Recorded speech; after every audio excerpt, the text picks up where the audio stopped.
Oi pessoal, eu sou a Aline Pimentel, especialista em editoração gráfica, e sejam muito bem-vindos a mais um vídeo aqui no canal do Narrativa Editorial.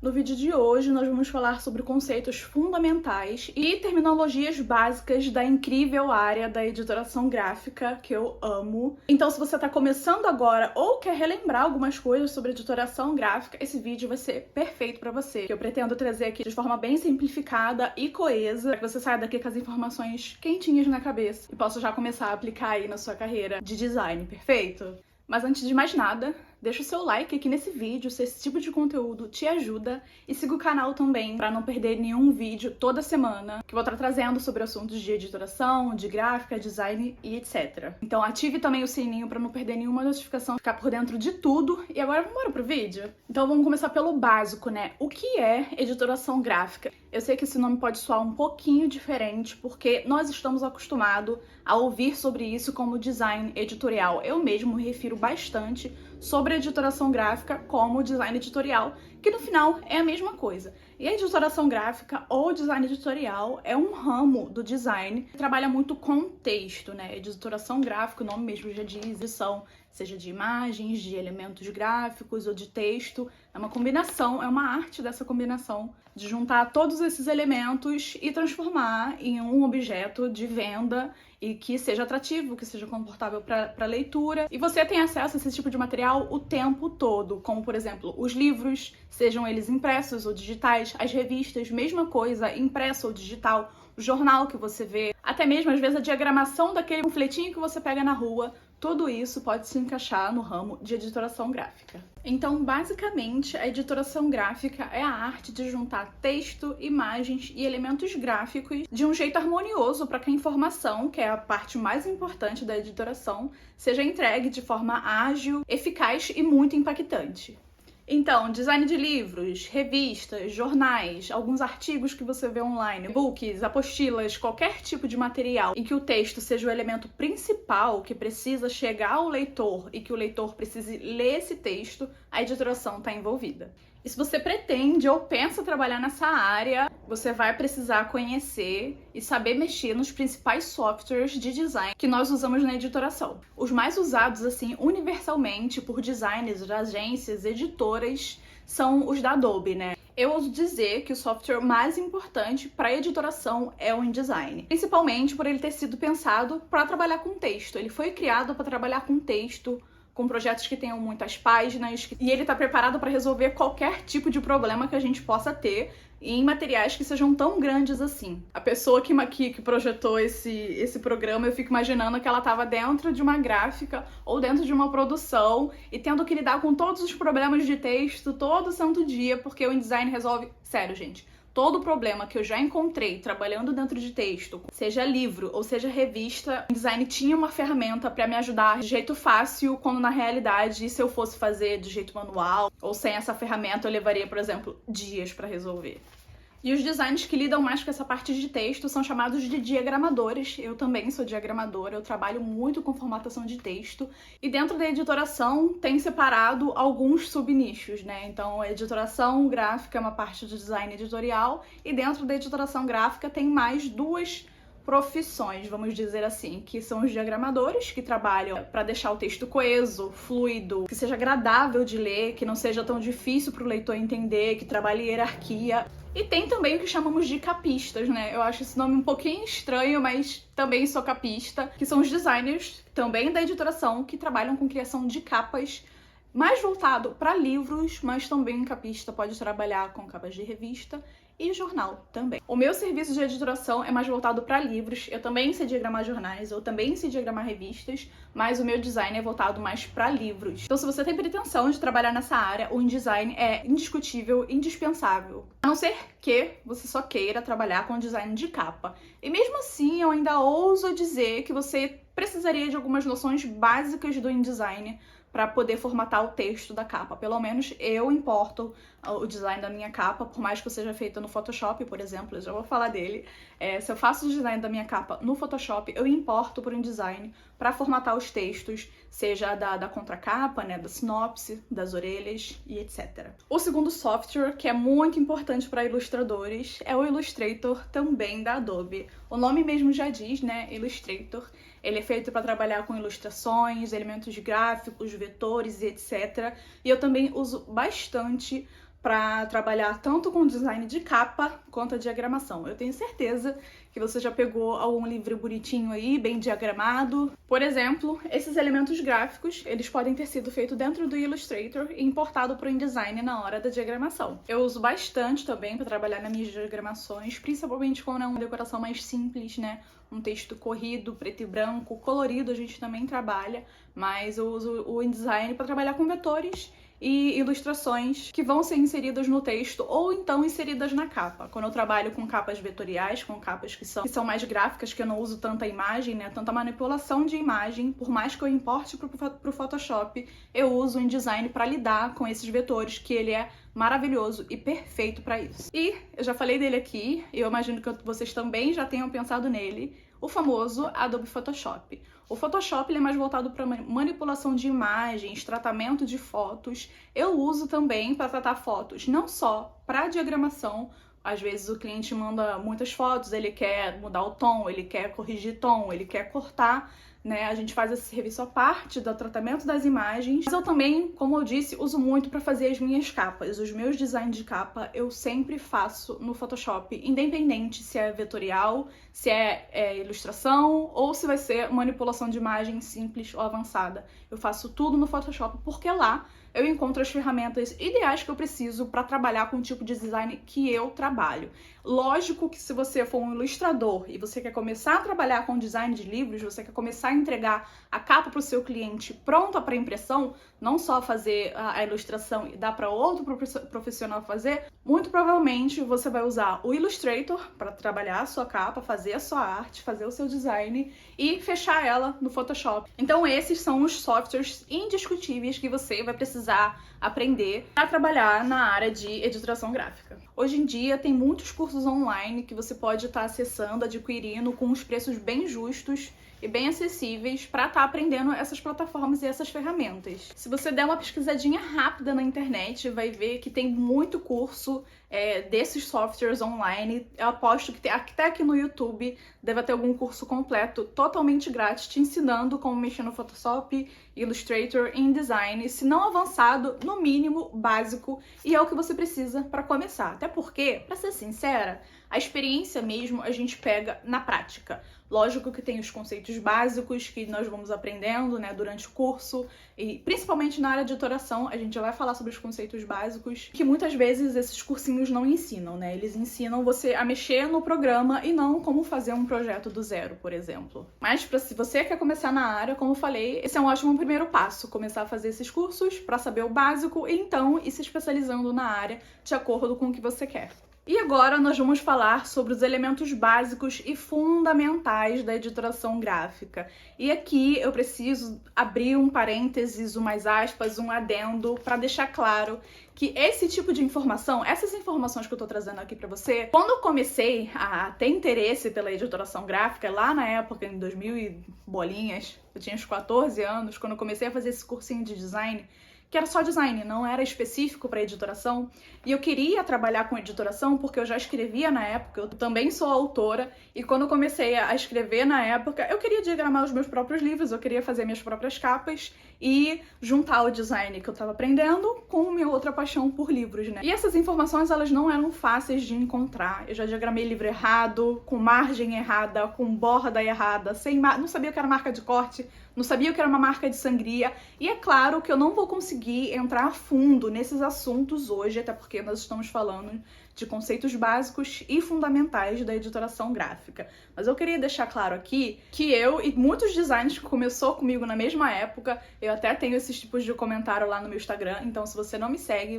lá no Instagram, é @narrativaeditorial, é o mesmo @ para todas as redes sociais, eu tô no LinkedIn, Facebook, tô no Threads, então me segue lá, já vai me acompanhar, porque lá eu também posto esse tipo de conteúdo, só que, né, de forma mais curta, mais rápida, principalmente no Reels, e eu tenho trazido muito essas informações sobre design editorial, sobre editoração gráfica. Então, quem começou comigo lá na época tá falando, cara, a gente sofria, né? A gente tinha que correr atrás, passava meses procurando uma informação. Então, para juntar todas as informações básicas que a gente precisa, coisa fundamental, sabe? Tamanho do livro, quais os tamanhos básicos do livro, tamanho de fonte, tamanho de margem, entrelinha, como configurar um arquivo para impressão, a gente não tinha essas informações. Então, presta atenção, pega caderninho, pega a caneta, anota isso e não deixa de seguir o canal aqui da Narrativa Editorial, que eu vou estar trazendo sempre esse tipo de conteúdo. Então, basicamente, eu engatinhei para vocês correrem hoje. Eu quero que vocês aproveitem muito esse conteúdo e que façam um proveito dele mesmo para estar investindo na carreira de vocês, porque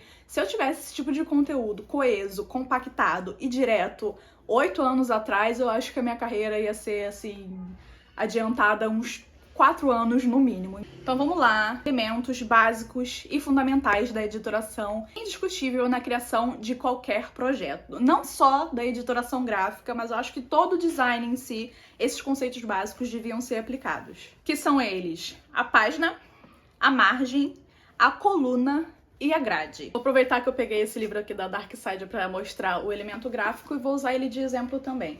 Então, nós temos a página, que eu acho que é meio óbvio, né? A gente já entende o que é uma página, e pode ser a página do material impresso, que a gente vai usar, ou o digital também. Se a gente for trabalhar pensando num e-book, né, a gente vai pensar na tela do Kindle, ou então na tela do tablet, na tela do celular, por exemplo. Então, nós temos a página, nós temos a margem, que são essas páginas em voltas aqui, que protege o texto, ou o elemento gráfico, ou o conteúdo das bordas, para que não fique desconfortável, que não seja cortado na hora da impressão. Então essas margens aqui é muito importante. E eu acho interessante uma coisa na editoração, e essa é uma das informações também que eu apanhei para saber, é que o curioso é que a margem de dentro do livro, pelo menos o livro impresso, precisa ser maior do que a parte de fora.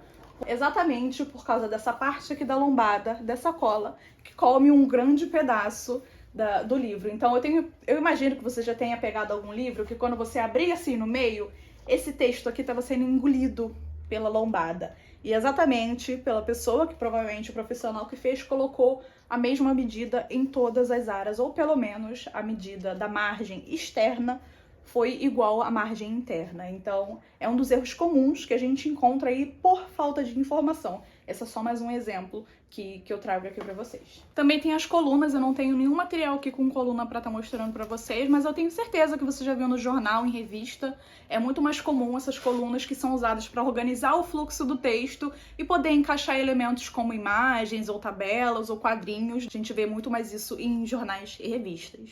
Tem a grade, que são as linhas, normalmente nas horizontais, que ajuda a alinhar os elementos de forma consistente. Então, se você vê um layout de uma diagramação com todas as linhas de marca, com todas as linhas de borda, de margem, de sangria, você vai ver que parece uma confusão, mas tá tudo ali, tudo foi pensado, todos os elementos da editoração são pensados, nada é jogado lá por acaso. Cada título, cada linha, cada espaço, cada elemento inserido é pensado em como esse material vai ser, se ele vai ser impresso, se ele vai ser digital, para quem ele vai ser entregue, se for para um público mais velho. A gente pensa no tamanho da fonte, se for para criança, a gente também tem que pensar nisso. Então, um conjunto de um bom design com esses elementos bases, e que é essencial, gente, é essencial. Margem, saber configurar a página, as colunas, se você souber usar direito, e as grades, para alinhar todos os elementos, não tem como uma diagramação, um texto ficar desconfortável de ler. Não tem como você abrir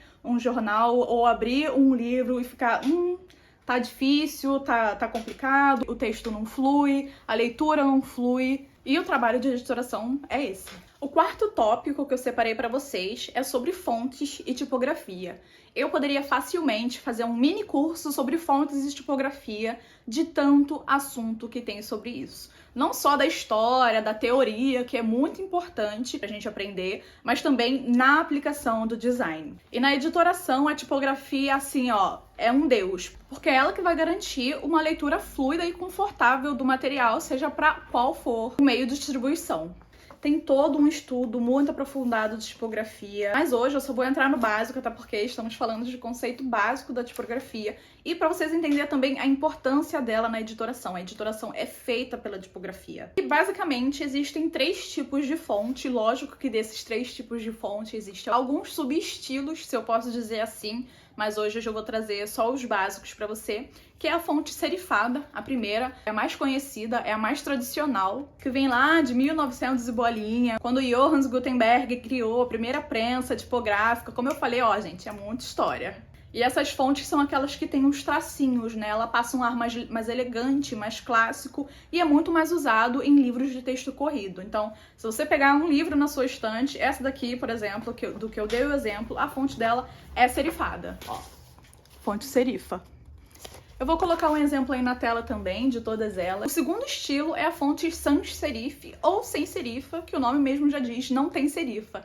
Então são aquelas fontes mais retas, mais lisas, não tem aqueles tracinhos que a serifada tem. Essas fontes já são mais atuais, né? Já não passa tanta formalidade, tanta seriedade e é mais encontrado em revistas digitais e e-books. Eu já vi muito e eu gosto de usar também fontes sem serifa para diagramação de e-books decorados, né? Que eu costumo dizer que é estilo revista, por ter mais imagens, mais elementos, e fica mais fácil dos meus clientes e todo mundo entender que é um e-book decorado, não é um book de texto corrido como esses livros comuns que a gente vê impresso na nossa estante. E tem as fontes mais decoradas, que é muito mais recente, elas vieram surgir lá com a criação do computador, e que nós também chamamos de script. São as fontes mais desenhadas, mais elegantes. E, de novo, eu não posso deixar de falar que existem subcategorias dessas fontes, como a serif strong, serif slab, várias outras que eu tenho certeza que se você entrar num site de fontes e for botar nas categorias, vai ter uma lista infinita de fontes. Mas todas elas são baseadas nessas 3 formas básicas: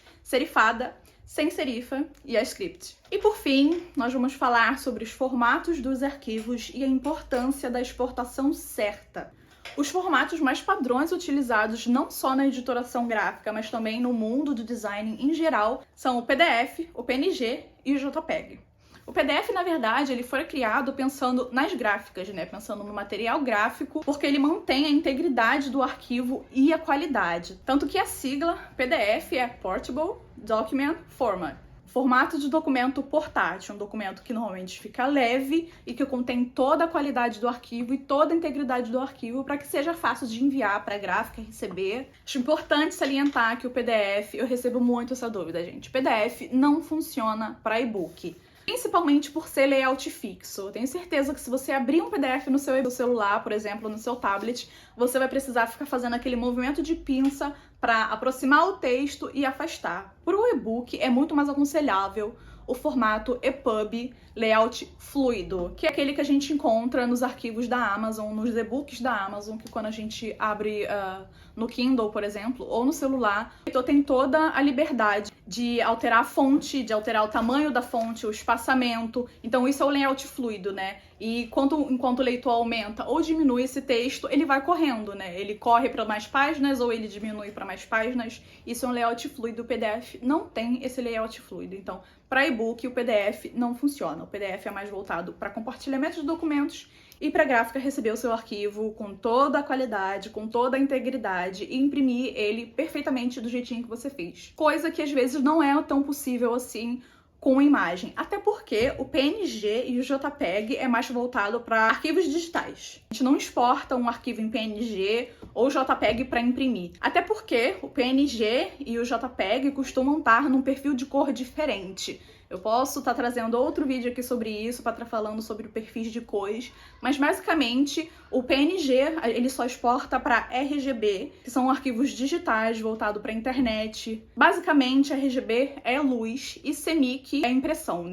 O JPEG a gente até consegue exportar ele num perfil de cor CMYK, que é para gráfica, que são as 4 cores que unidas dá para imprimir um espectro de cores enormes, sendo ela ciano, magento, yellow e black, por isso que juntas chamamos de CMYK, e o JPEG a gente consegue exportar no perfil de cor CMYK, então a gente conseguiria exportar esse formato para impressão, mas não é o ideal. O PNG ele só é exportado em RGB, até porque é esse formato que preserva aquele fundinho transparente. Então, além de saber para qual formato você está exportando, né, para onde ele vai ser distribuído, ele vai ser impresso ou ele vai ser digital? Vai ser para web? Ele vai precisar ter fundo? Ele vai precisar ser mais leve? Ele vai precisar ser compartilhado? Então, a gente precisa levar tudo isso em consideração na hora de exportar o arquivo. Lógico que a gente não vai exportar, por exemplo, os designs de social media em PDF e mandar para o cliente postar no Instagram dele ou no Facebook o arquivo em PDF. Não existe, até porque é digital, ele não vai ser impresso. Então, é exportado em PNG. PNG é mais leve, já é para o digital. Importante também se atentar para o perfil de cor. RGB, digital somente, e CMYK impresso. Se você tentar usar CMYK para o digital, vai ter diferença nas cores, e se você tentar imprimir um arquivo RGB de qualquer forma, também vai ter diferença nas cores. Então vamos se atentar aí para o formato, a qualidade e o tipo de exportação que você está fazendo com seus arquivos. E espero que tenham aprendido bastante sobre a introdução da editoração gráfica. Se sim, não se esqueça de deixar o seu like aqui, compartilhar esse vídeo com seus amigos, se inscrever no canal para não perder mais nenhum vídeo. Se tiver alguma dúvida ou sugestão, por favor, não hesite em deixar nada aqui nos comentários. Muito obrigada por assistir e até a próxima!